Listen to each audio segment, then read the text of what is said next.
Friends, कैसे हैं आप सब। आप सभी का आपके अपने YouTube channel sociology with Sangeeta के मॉर्निंग क्लास में स्वागत है।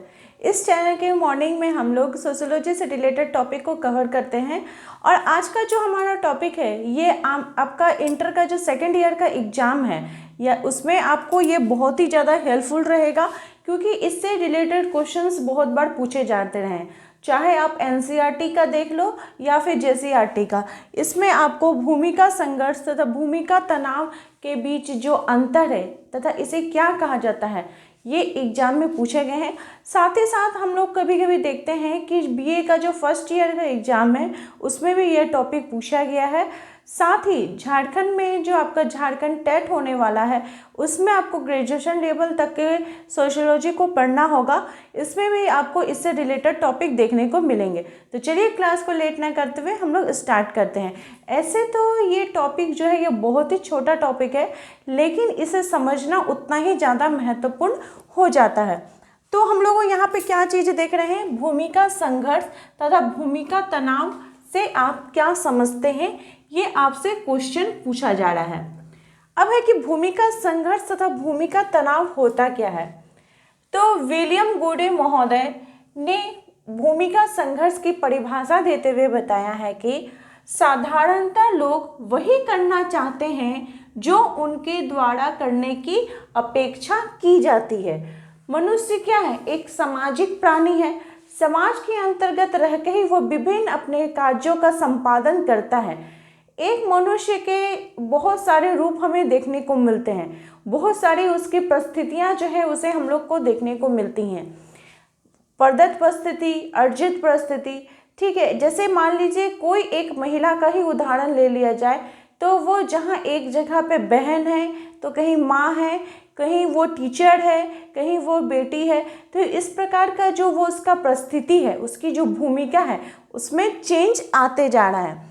तो वही विलियम गुडे महोदय के अनुसार कि साधारणतः लोग वही करना चाहते हैं जो कि लोग उनकी अपेक्षा करते हैं। वो व्यक्ति यह नहीं देखता है कि उसके मन में क्या संतुष्टि है, वो कौन सा कार्य करके संतुष्ट होगा, ये वो नहीं देखता। वो देखेगा कि हमको समाज क्या बोलेगा, समाज हमसे क्या अपेक्षा रखता है, हम समाज के अनुरूप ही कार्यों को करेंगे।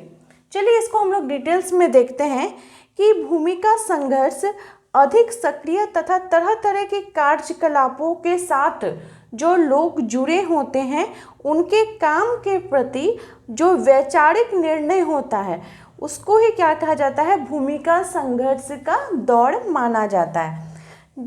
हम देख सकते हैं कि जब दो या दो से अधिक भूमिकाओं के बीच संतुलन या सामंजस्य बनाने में अगर हमें दिक्कत होता है, हमें संघर्ष करना पड़ता है, तो वो क्या कहलाएगा, भूमिका संघर्ष कहलाएगा।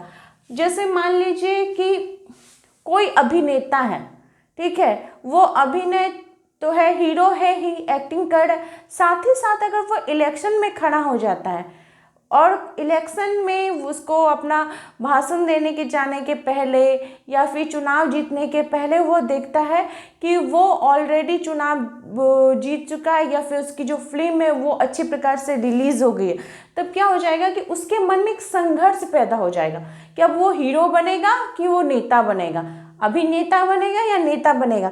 तो इसका जो उसके दिमाग पे जो एक द्वंद्व चलता है उसको क्या कहा जा रहा है, भूमिका संघर्ष कहा जा रहा है। बहुत ही जटिल प्रक्रिया है जिसमें कि सामाजिक परिवेश से भूमिका का निर्वहन बहुत ही कठिन हो जाता है। लोग बहुत सारी घटनाएं हम लोग को देखने को मिलती हैं, जो सामाजिक अपेक्षाएं हैं, दबाव है, जो विविधता है वो बहुत अधिक जटिल हो जाती है, जिससे व्यक्ति को क्या होता है, भूमिका संघर्ष के दौर से गुजरना पड़ता है। ये तो हो गया भूमिका संघर्ष। अब हो गया कि भूमिका तनाव क्या होता है। तो वर्तमान जटिल समाज में भूमिका तनाव बहुत ही महत्वपूर्ण अवधारणा है।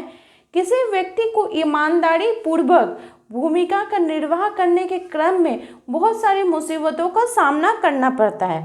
उसकी जो कर्तव्य पालन की जो दिशा है, सही दिशा में उसको बहुत सारे दबंग लोगों से दबाव में महसूस होगा, या फिर कोई अच्छा कार्य समाज में करना चाह रहा है तो देखिएगा बहुत सारे लोग आकर उसको दबाने का कोशिश करते हैं। नेताओं का आदेश चला आता है कि अच्छे प्रकार से काम करो या फिर कार्य नहीं करो। फिर उपद्रवियों का भी भय रहता है, आतंकियों की धमकी मिलती है, जिससे कि क्या होता है, मानसिक जो उसके अंदर तनाव उत्पन्न होता है।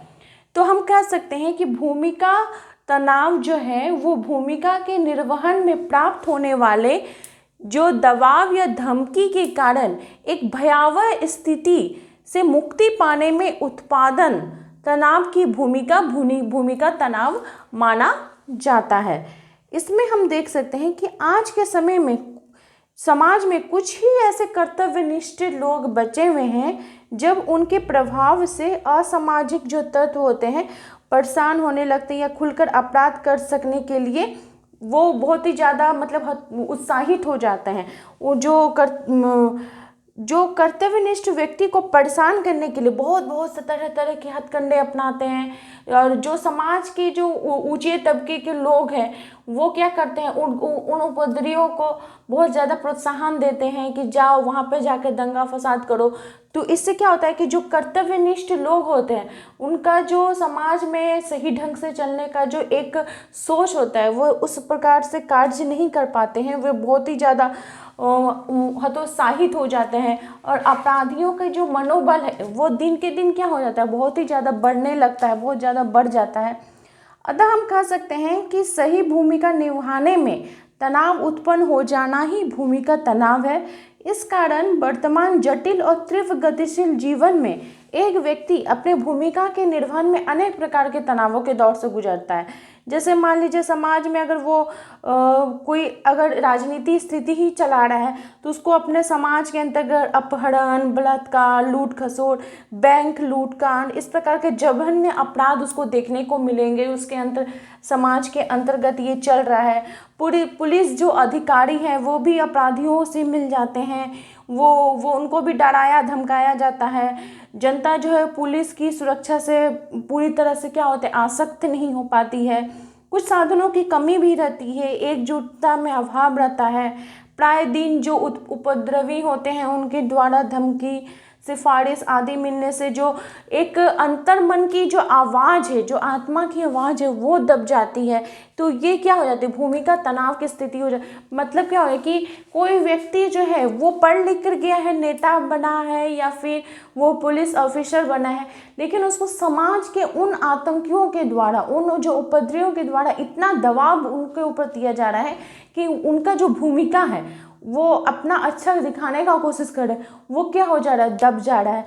कोई एक टीचर बन के जाता है, वो इतना पढ़ता है, पढ़ने के बाद वो टीचर बन रहा है, लेकिन फिर स्कूल में जाने के बाद तरह तरह के उसके कामों में लगाया दिया जाता है कि ये एक ऑफिशियल काम करो, दूसरा ऑफिशियल काम करो। तो उसकी जो मनोस्थिति है कि बच्चे की पढ़ाने की, वो पूरी नहीं हो पाती है, तो वो अपने भूमिका पर सही प्रकार से निर्वहन नहीं कर पाता। इसको ही क्या कहा जाता है, भूमिका तनाव। तो आई होप आप लोग को भूमिका संघर्ष तथा भूमिका तनाव के बीच जो अंतर है वो भली प्रकार से आप लोग समझ गए होंगे। ये टॉपिक आपके आने वाले एग्जाम के लिए बहुत ही ज़्यादा इम्पॉर्टेंट है।